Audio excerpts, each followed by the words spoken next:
Courtney was going to be released under a compassionate release program to nonviolent criminals.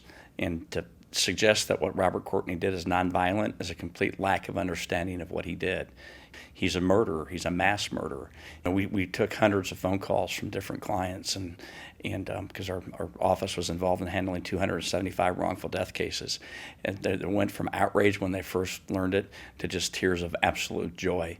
And the horrible thing is that this all had to even be brought up again because he should have never been considered for release.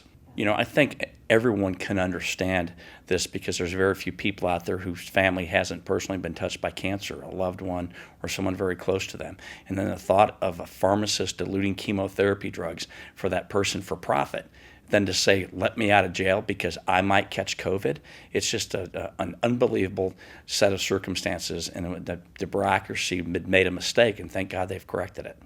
Right when I found out about this, initially a lot of the victims were being notified. So the very first thing I did was started contacting elected officials and reached out to the governor's office.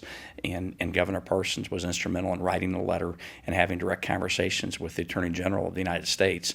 And I think that's started the ball rolling. And a lot of it came back to an article that was in the Kansas City Star that gained nationwide attention after the Star article. And the more people that paid attention to it, the more complaints that elected officials got till finally they made the right decision and kept them in jail. I think the last thing I would say, there's a lot of focus now on our criminal justice system and how people are treated very differently. And what I would tell people when they're listening to me about it is if a person punches somebody in the face during a robbery, that's a violent criminal.